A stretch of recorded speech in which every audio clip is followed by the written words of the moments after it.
Welcome to Collaboration Dynamics, where we find out how working together makes sense for real people. With Judy Rees, virtual collaboration consultant, best-selling author, and master of metaphor.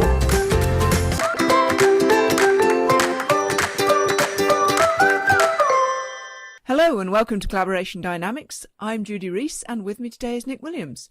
Hello Nick, great to have you here.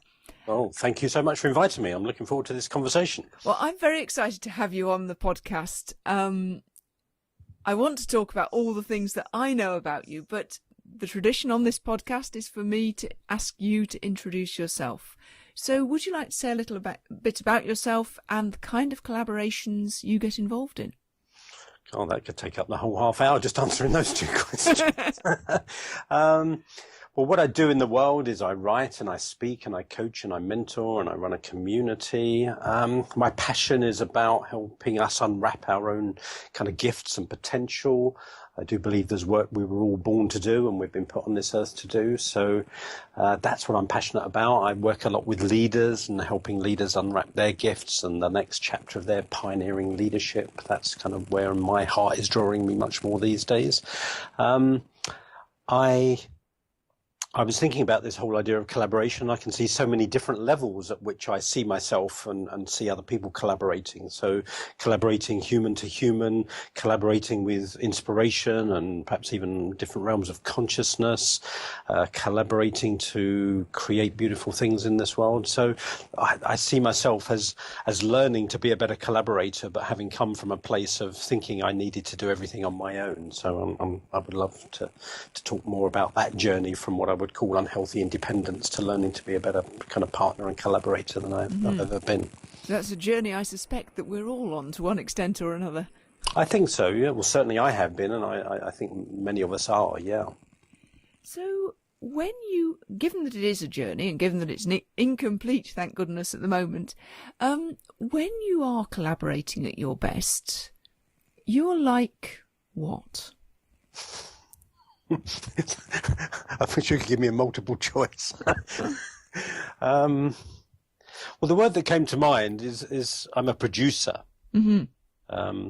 But what that means, I'm not necessarily sure. I've got a friend of mine who is a TV producer, and to cut a long story short, I went on and saw her. I went on set on a location to see her film set producing a scene. And I sat in her chair watching the TV screen as this scene was being filmed. And as I sat in her chair, the producer's chair, watching the scene being filmed, I realized everyone was gathering around me watching the film, watching the scene being filmed as well. But what I realized was everybody looking at that screen was looking at a different aspect of it. So hair and makeup were looking at hair and makeup, props were looking at props, lighting was looking at lighting, the wardrobe were looking at wardrobe. And I realized, and I asked my friend afterwards, I said, Liz, you're the only one who sees the whole picture, aren't you? Everyone else is a strand of the tapestry and you see the whole thing. And she said, yeah, that's my job as producer, is to have a vision and to see how everybody needs to collaborate to cause that vision to exist in the world. And I just thought, wow, what a great way of looking at collaboration. So when I'm thinking about being a producer, if you like, that's often how I think of it. It's like I have a vision of how things could be, and my job is to collaborate to cause that to exist, if you like. So you have the vision of how things could be. You have the whole picture.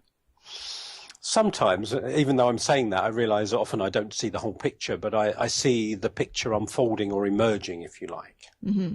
I see a little bit more of the picture. Is there anything else about that? How it emerges like that? Yeah, I don't know if you've heard of it, because I know a number of people have quoted it, but Stephen King, the fiction writer, also wrote a book called On Writing. Have you read it? I haven't read it. No, I've heard about it. Had it quoted to me before.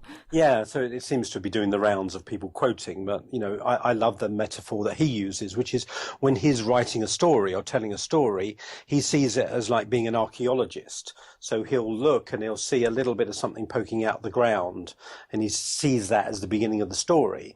But as he is excavating, he doesn't know whether excavating a whether it might be the skeleton of a sparrow or the skeleton of a dinosaur, or it might be a long lost city that he's excavating. He has no idea. He just starts with that small idea, and then by kind of getting the dust and the dirt away, he sees what it is that's underneath that wants to be told. Mm-hmm. And I often feel like it's that. It's like, I think there is a realm of consciousness where everything exists, and we just get to see a little bit of it, and we get to see the next bit to exist. And that's how I often feel my collaboration is like, okay, I've got my instructions for the next chapter. I'll carry these out, and then I'll see what follows that.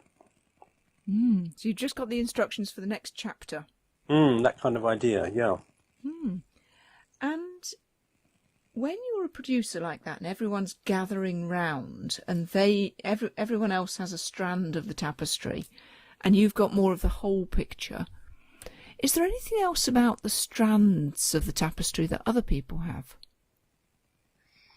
Well, they're all vital for the whole pattern, I guess. But I guess it's important. I remember when I was talking to my friend Liz about it, she said, it's important that nobody take it over, that everybody can think their bit's the most important bit. And that's the collaboration, I think, is to realise that collaboration is about everybody having their voice and everybody having their part, their strand in the tapestry. And some strands are more obvious than others, but without any of the strands, the whole thing wouldn't work. And when you're a producer like that, and it's important for everyone to have their strand, and without all the strands it wouldn't work, how do you know you're a producer like that? I guess, is there an outcome at the end of it? Is there something to put into the world? Because I certainly see part of my collaboration as being collaboration with, I use the language of inspiration. I feel like I'm often inspired to do something. And my job is to kind of produce that and get it out into the world. And that can often be a lot of work involved in that. I can have an inspired idea that might take 6 months of writing a book to produce that into a book and then put it out into the world. But I also am fascinated by the impact that, I might get an inspired idea. I'm sure you've experienced this as an author as well, that you have an inspired idea, you produce the book or the program or whatever it's going to be, you put it out into the world. And years later, you're still getting feedback from people saying that thing you wrote changed my life. So I almost also feel there's this level of collaboration where we don't even know we're doing it. It's almost like we're acting in faith. So I'm sure you've done it with your book. You've put your book out into the world. It's had an impact that you're not even aware of. So in a way, two things. One is we collaborate in ways that we'll never even realize we've collaborated because we've had an impact on people. But also I think we act as, to some extent, human, middlemen or middle women for inspired ideas to exist in the world that, they're obviously going to impact us and grow us as we produce them, but they're going to have an impact out there in the world that we can't anticipate and shouldn't necessarily even try to anticipate. And is there a relationship between that and the levels of consciousness that you mentioned?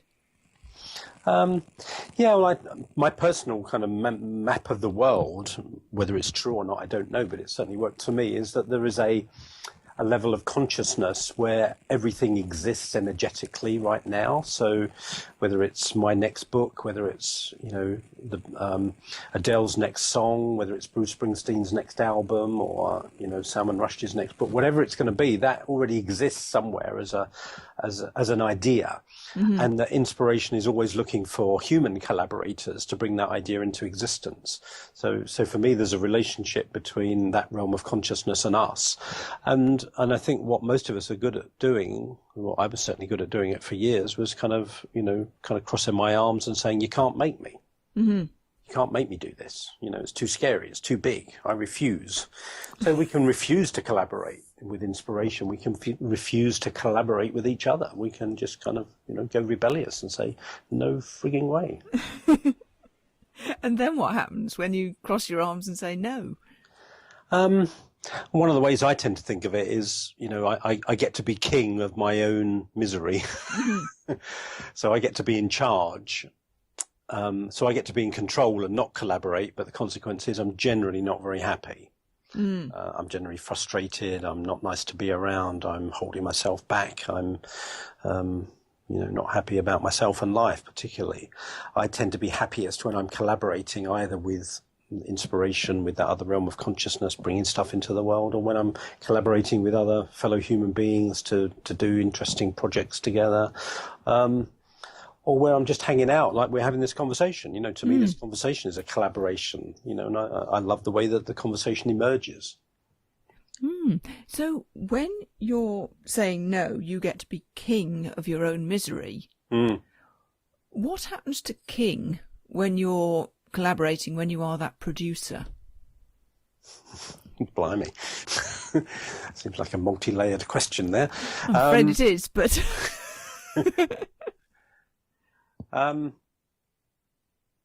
Well, this is taking me off in a whole other direction, but let's try this. I'm interested personally in the kind of archetypal energies of king or queen, or obviously it's not gender specific, but then warrior energy and magician energy and lover energy. And I think that the ultimate kind of sovereign energy, whether that's king or queen energy, can ultimately be a conduit between divine realms of consciousness and human realms. But I think the shadow side of that is when we become a tyrant and when we become over-controlling. So in answer to your question, I can be a producer who's trying to do it all himself, or I can be a producer that's producing something from another realm of existence into the human realm of existence. So I don't know if that really answers your question, but it's the answer that comes to me when you ask that multi-layered question. It's a very interesting answer. And so I suppose what I'm now curious about is how do you know which you're doing? And yeah, how do you find the right place to be in that energy? Good question. For me, one of the ways is it hard work or is it flowing? And generally, if it's hard work, I'm trying to do it all. And generally, if it's flowing, I'm being more of a conduit. And also looking to see whether if I'm trying to control people around me or force people around me, they tend to back off. Yeah. But if I'm truly inspired and doing something really collaborative, people tend to want to get on board. They want to help. They want to collaborate with me. So for me, they're the signs. Am I flowing, and are people moving towards me as opposed to running away from me or backing off from me? And you mentioned earlier that this was a learning journey for you. How has all that changed over the years for you? Well, some of the ideas that I've been sharing with you, I originally got from a teacher of mine called Chuck Spezzano, who founded something called the Psychology of Vision. And he talked about the kind of evolution of he still does. He talks about the evolution of human consciousness from being incredibly independent to being much more collaborative and interdependent. So I've certainly been on that personal journey myself, where certainly growing up, I thought even to ask for help or even to need help was a sign of failure. That I should be a self-made man. And, I become increasingly proud of the amount of collaborations that I'm involved in today. To me, a badge of honor is how much help I do ask for, as opposed to how much help I don't ask for. And, yeah, is there anything else about that journey? That it's ongoing. I just find today it's much more fun to collaborate than it is to try and do it all myself. One of my kind of peak experiences over the last few years has been about 5 or 6 years ago. I can't remember exactly when it was, but I ran a 6-month training program called The Message You Were Born to Share, because, by that time, 6 years ago, I'd written a number of books and a number of people were kind of asking me for coaching support. And what I saw was this theme of a lot of people are messengers. They have big messages to get out into the world, to inspire people with and to educate people with. And they struggled. And I realized that's what I'd been doing for 15 so years at that point. So I put together a program, and it was probably one of the best collaborations I'd ever done, because on one level I was inspired to do it. So I felt like, that higher realm of consciousness was saying to me, this wants to exist in the world, and will you do it, please? And I went, yeah, I'll do this. So I got to collaborate with spirit. I got to collaborate with people that came. I got incredible feedback for the program that I ran, but I also got to be in that producer role where I invited friends and colleagues to present their bits of expertise.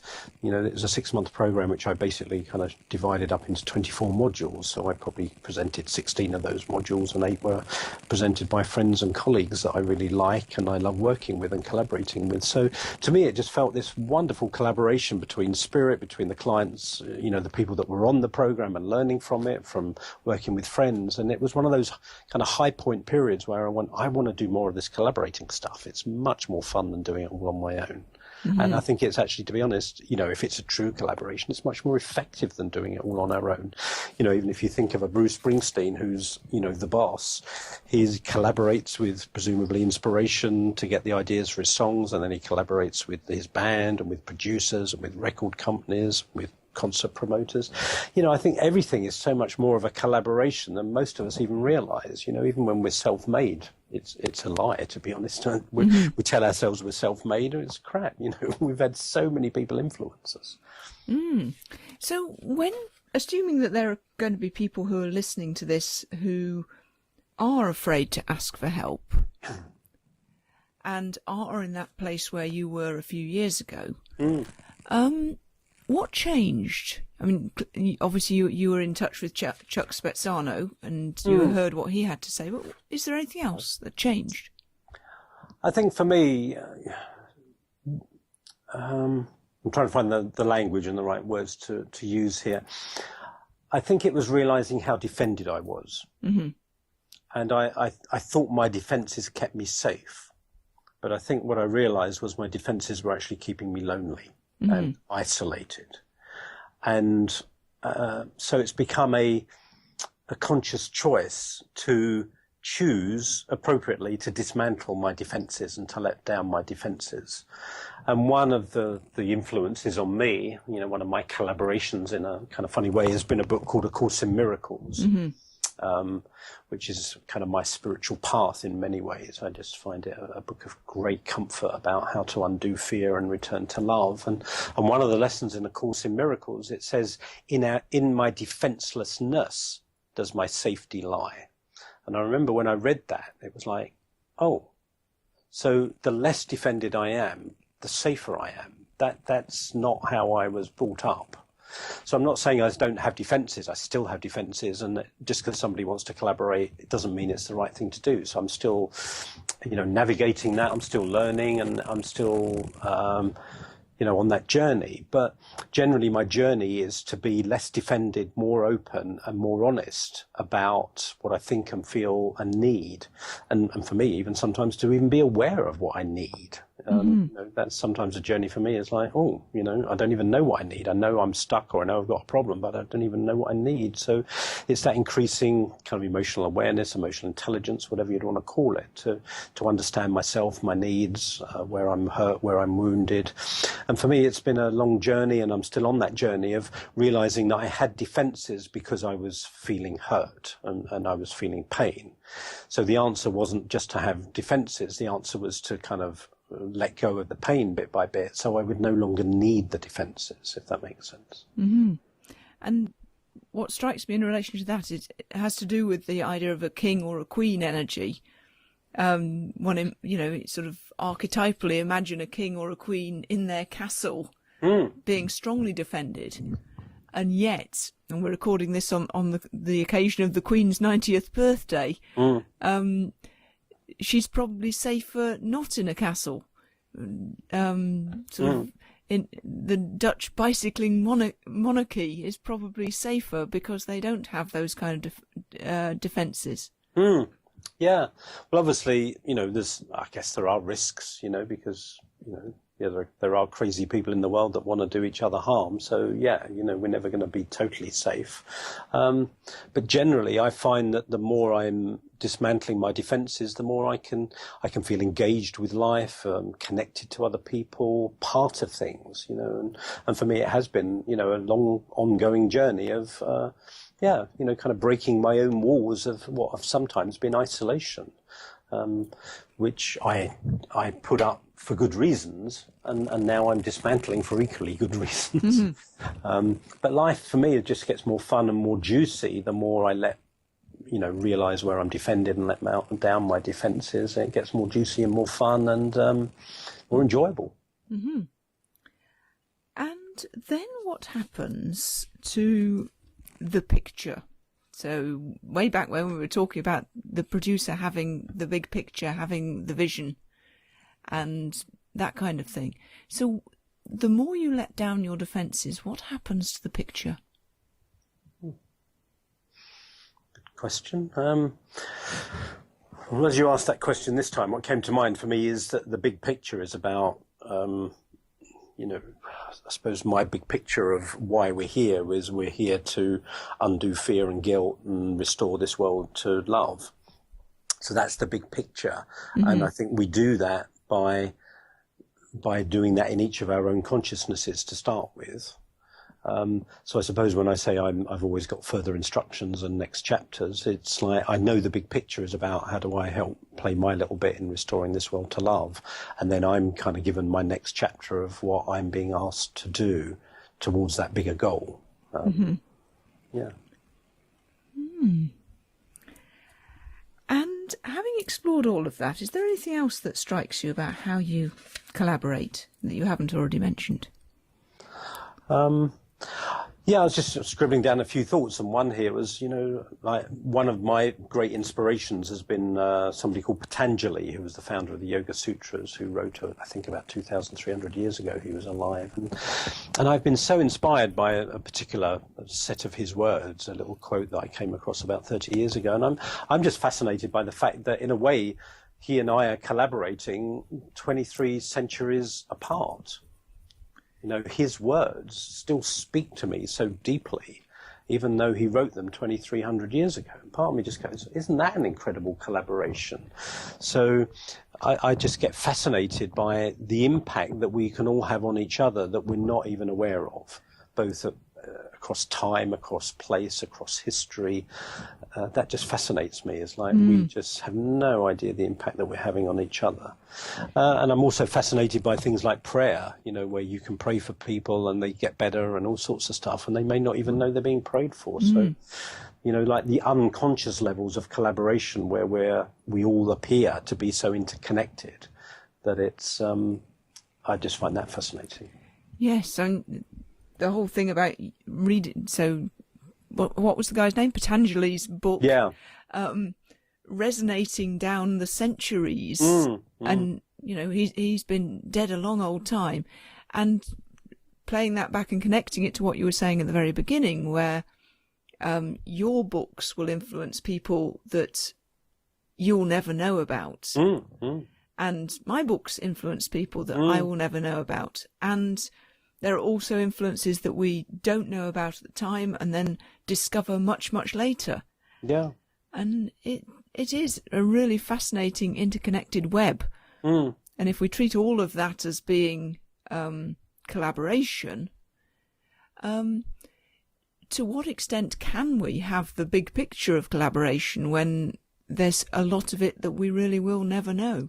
No, and I guess, the word that comes to mind for me there is, in a way we just simply have to have faith that that if we're being given some kind of inspired invitation, instruction, whatever language you want to use, and that we follow through, hopefully we'll get some of we'll see some of the impact of it. But really, we're just doing a divine job down here, and it's not our job to know what the impact of that has been. It's just our job to have done it. Oh, there's a lot to think about there. Yeah, it could be a whole other conversation. A whole other conversation. And I don't want to open up another box because we are coming towards the end of our time. So if people want to hear more about the stuff you do, read more about you, find out about your thing, who should contact you and where can they find you? I'm happy to hear from pretty much anybody, as long as you're not wanting to just moan and complain and tell me I'm wrong.